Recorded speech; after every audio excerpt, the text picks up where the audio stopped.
الحمد لله نحمده ونستعينه ونستغفره ونؤمن به ونتوكل عليه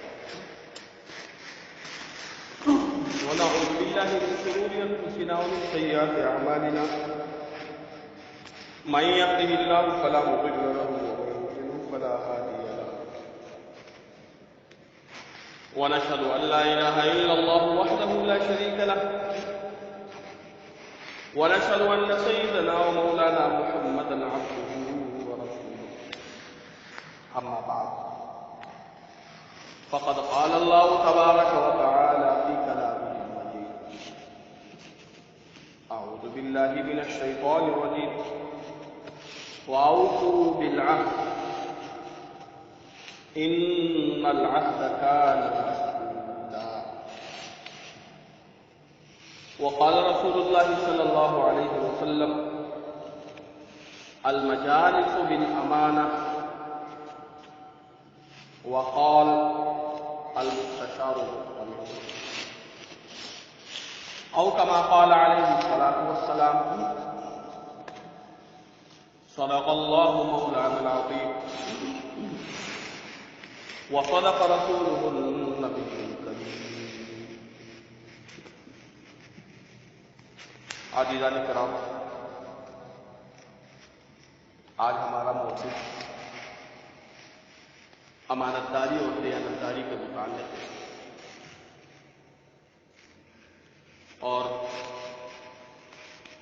اسلام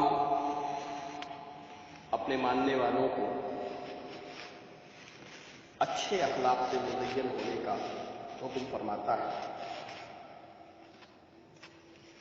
اسلام کی اولین ترجیح اللہ کی مخلوق کا آپس میں ایک اچھا تعلق ہے، اور وہ تعلق اچھے اخلاق کے ذریعے سے ہی ہو سکتا ہے۔ اگر ہم ایک شخص کو قدر کی نگاہ سے دیکھیں گے، اگر ہم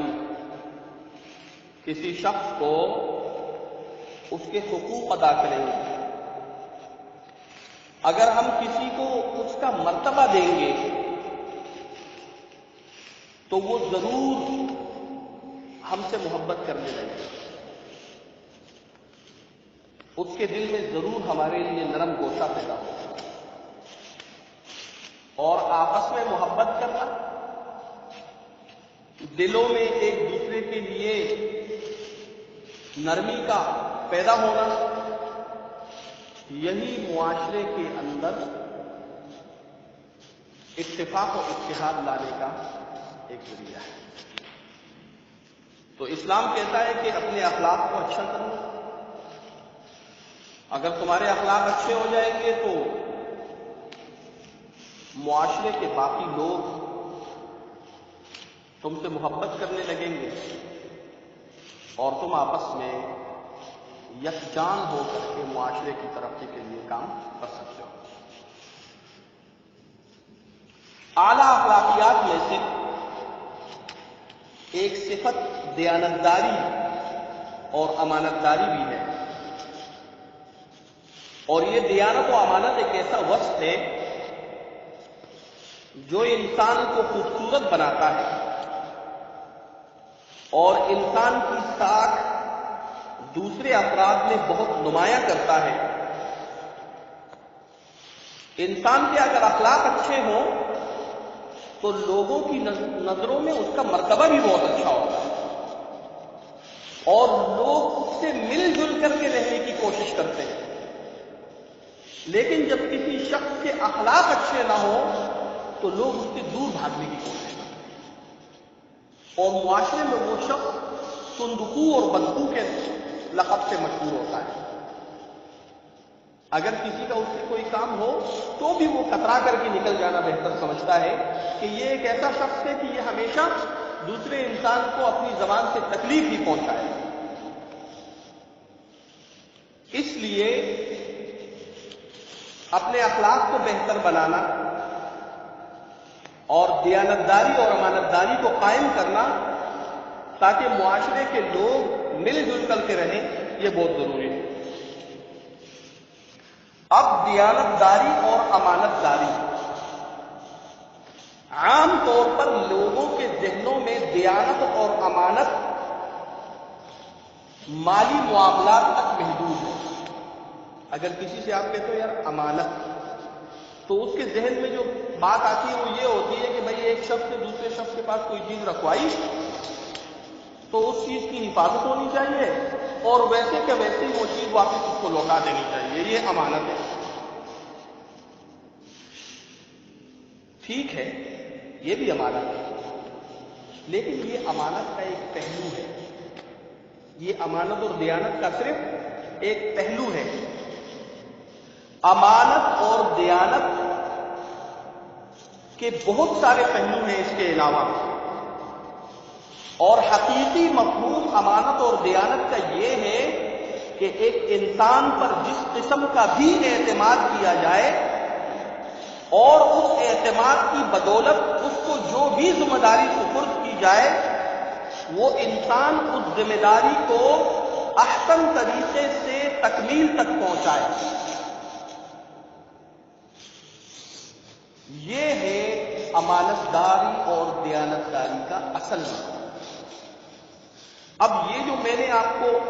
اس کی ایک تعریف بیان کی ہے، اس کے اندر بہت ساری چیزیں آ جاتی ہیں۔ مکمل جو چیزیں اس کے اندر آتی ہیں اس کا احاطہ تو ناممکن ہے، لیکن مختصراً اس مضمون کو سمجھنے کے لیے کچھ مثالیں ہم آپ کے سامنے رکھتے ہیں۔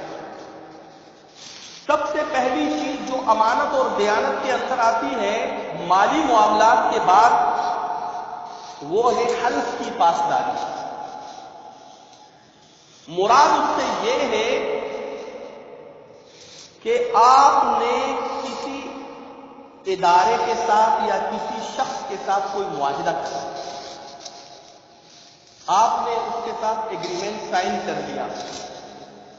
یا ہاتھ اٹھا کر کے آپ نے حلف لے لیا، تو گویا کہ یہ اب امانت اور دیانت کا معاملہ ہوتا ہے۔ آپ نے اس کے ساتھ جو بھی ایگریمنٹ سائن کیا ہے اور جو ایگریمنٹ میں لکھا ہوا ہے اس کو پورا کرنا امانت ہے، اور اگر اس میں کمی ہوگی تو خیانت ہے۔ اسی طریقے سے آپ نے اقرار کیا کسی چیز کا، زبانی طور پر حلف لیا آپ نے کسی چیز کا، ملک و ملت کے لیے آپ نے کوئی معاہدہ کر لیا، کسی سرکاری نوکری میں جا کر کے یا کسی عام نوکری میں جا کر کے آپ نے اپنے مالکان کے ساتھ ایک معاہدہ کر لیا کہ میں آپ کے ساتھ یہ معاہدہ کرتا ہوں کہ فلاں ٹائم سے لے کر فلاں ٹائم تک آپ لوگوں نے مجھے کام دیا ہے اس کو میں کروں گا، تو اگر اس کام کے اندر اور اس ٹائم کے اندر کوئی بھی کمی کوتاہی ہوتی ہے تو یہ امانت ہے، خیانت ہے۔ اس لیے حلف کی پاسداری، ایگریمنٹ کو سائن کرنا، یہ سارے کے سارے امانت کے معاملات ہیں، اور امانت کو دیانت کے ساتھ پورا کرنا ضروری ہے۔ اللہ رب العزت قرآن پاک میں ارشاد فرماتے ہیں کہ اے ایمان والو اپنے وعدوں کو پورا کرو، یا ایھا الذین آمنوا اوفوا بالعقود، اے ایمان والو اپنے وعدوں کو پورا کرو۔ دوسری جگہ پر ارشاد ہے وَلَا تَنقُضُوا الْأَيْمَانَ بَعْدَ تَوْکِیدِهَا وَقَدْ جَعَلْتُمُ اللَّهَ عَلَیْکُمْ کَفِیلًا، جو تم نے قسمیں اٹھائی ہیں ان قسموں کو مت توڑو، جبکہ تم نے اس قسم میں اللہ رب العزت کو ضامن بھی ٹھہرا دیا۔ ہم کہتے ہیں نا مجھے اللہ رب العزت کے ذات کی قسم، تو ہم نے اپنے اس معاملے کو اللہ رب العزت کو ضامن بنا کر کے اور اس کے ساتھ ہم نے یہ معاملہ کیا۔ تو اسی کو قرآن پاک ارشاد فرماتے ہیں وَلَا تَنقُضُوا الْأَيْمَانَ بَعْدَ تَوْکِیدِهَا وَقَدْ جَعَلْتُمُ اللَّهَ عَلَیْکُمْ کَفِیلًا إِنَّ اللَّهَ يَعْلَمُ مَا تَفْعَلُونَ،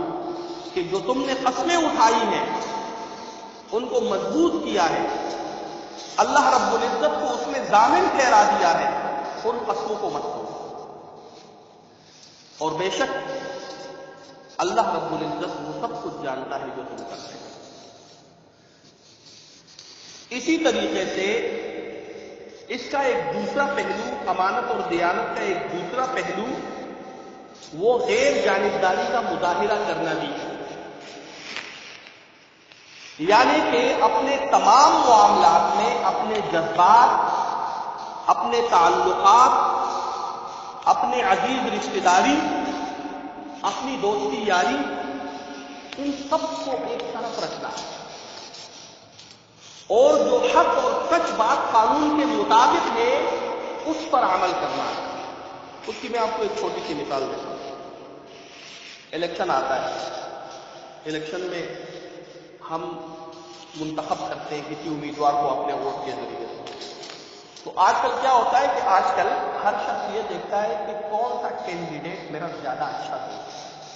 پہلی بات تو یہ ہوتا ہے۔ یا اگر اس کا کوئی رشتہ دار ہے تو پھر یہ تو رشتہ دار ہے، اس کو تو ہر صورت میں ہم نے دینا ہے۔ اچھا، دوسری بات دیر میں کیا ہوتی ہے کہ کون سا شخص ایسا ہے کہ اگر وہ کامیاب ہو جائے اور جیت جائے تو مجھے زیادہ فائدہ پہنچا سکتا ہے۔ ان باتوں کو مد نظر رکھ کر کے اور ہم اپنا حق رائے دہی استعمال کرتے ہیں، حالانکہ اس حق رائے دہی میں غیر جانبداری کا مظاہرہ کرنا چاہیے۔ جو شخص ملک و قوم کے لیے بہتر ہو، جو شخص معاشرے کی اصلاح و فلاح کے لیے بہتر ہو،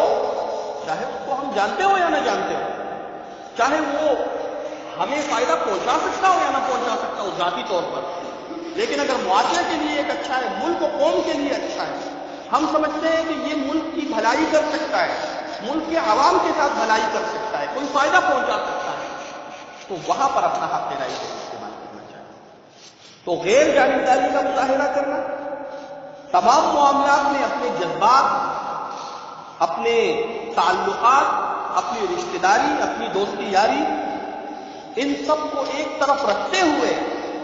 قانون کے مطابق چلنا، چاہے اس کی زد میں ہماری اپنی ذات ہی کیوں نہ آتی ہو، ہمارے عزیز رشتہ دار ہی اس کی زد پر کیوں نہ آتے ہو، اس معاملے کو صحیح قانون کے مطابق کرنا، یہ بھی امانت اور دیانت کا معاملہ ہے۔ اور اگر ہم نے اس معاملے میں بھی ان چیزوں کو مد نظر رکھا، اپنے فائدے کو مد نظر رکھا، تو پھر وہاں بھی ہم نے خیانت کا معاملہ کیا، وہاں بھی ہم نے دیانت اور امانت کا معاملہ نہیں کیا۔ اسی کے ساتھ ساتھ اگلی چیز جو امانت اور دیانت کے معاملے میں آتی ہے وہ ہے رازداری۔ اس کا مطلب یہ ہے کہ اگر تمہارے پاس کوئی شخص مشورہ لینے کے لیے آتا ہے یا آپ کو کوئی راز کی شکل میں کوئی خبر دے جائے، یا کسی میٹنگ میں آپ شامل ہو اور میٹنگ میں کوئی بات چل رہی ہو، تو ان تمام باتوں کو راز رکھنا امانت ہے۔ ہاں، اگر کوئی ایسی برائی کی میٹنگ چل رہی ہو جو ملک کے لیے خطرناک ہو، معاشرے کے لیے خطرناک ہو، یا اسی طریقے سے اس میں نقصان ہو لوگوں کا، تو پھر بھی یہ نہیں ہے کہ آپ خود کوئی قدم اٹھائیں، اور یہ بھی نہیں ہے کہ آپ عموم بلوہ بنائیں کہ تمام لوگوں کو مبتلا کریں، بلکہ جو کنسرن لوگ ہیں، جو اس بات کے ذمہ دار ہیں کہ اس کو روکنے کے ذمہ دار ہیں، تو ان تک آپ وہ بات پہنچا سکتے ہیں۔ اور وہ بھی کس صورت میں؟ جب وہ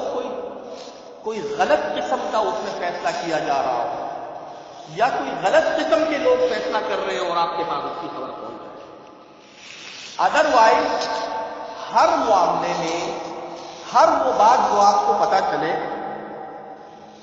اس کو آپ نے راز رکھنا ہے۔ نبی کریم صلی اللہ علیہ وسلم نے اپنی حدیث میں ارشاد فرمایا ہے، المجالس بالامانہ، کہ مجلس کے اندر جو بھی باتیں ہوتی ہیں وہ آپ کے پاس امانت ہے، اس لیے مجلس کے اندر کی باتیں کسی اور تک پہنچانا گویا کہ آپ اس مجلس کی خیانت کر رہے ہیں۔ اسی طریقے سے ایک دوسری جگہ پہ نبی کریم صلی اللہ علیہ وسلم نے ارشاد فرمایا کہ المستشار مؤتمن، کہ جو شخص آپ سے مشورہ لے تو گویا کہ آپ امانتدار ہیں. آپ کو اس کے مشورے کو اس وقت تک امانت رکھنا ہے جب تک کہ وہ خود اس کو افشا نہ کرے. اس وقت تک آپ اس کو کبھی بھی افشا نہیں کر سکتے. اگر آپ نے ایسا کیا تو گویا کہ آپ نے امانت کے اندر خیانت کر دی. اور امانت کے اندر خیانت کرنا اللہ رب العزت کی طرف سے اس پر بہت زیادہ وعید ہے. اور فرمایا گیا ہے کہ اسی کے ذریعے سے معاشرے میں لوگوں کے دلوں میں اختلاف پیدا ہوتا ہے. لوگ ایک دوسرے سے دور ہو جاتے ہیں, تفرقہ پھیل جاتا ہے. اور جب معاشرے کی اصلاح نہیں ہوگی تو ہم بھی کبھی چین و سکون کی زندگی بسر نہیں کر سکتے. اس لیے امانتداری اور دیانتداری کے اس معاملے کو صحیح طریقے سے سر انجام دینا ہے. اپنے تمام معاملات میں امانت اور دیانت کا خیال رکھنا ہے. بالخصوص جو میں نے آپ کو بتایا کہ حلف کی پاسداری کرنا, غیر جانبداری کا مظاہرہ کرنا, ہر معاملے میں رازداری برتنا, کسی کا راز افشا نہ کرنا, کوئی آپ سے مشورہ لے تو اس مشورے کو اپنے تک محدود رکھنا, یہ تمام باتیں اگر ہم اس کا خیال رکھیں گے تو ضرور ہمارا معاشرہ بھی ترقی کرے گا, ہمارا ملک بھی ترقی کرے گا, اور ہم بھی اپنی زندگی امن و سکون کے عالم میں گزار سکیں گے. اللہ رب العزت ہمیں بہترین اسلامی اخلاقیات کو اپنانے اور دیانتداری کے ساتھ اپنے فرائض منصبی ادا کرنے کی توفیق نصیب فرمائے. واخر دعوانا الحمدللہ رب العالمین.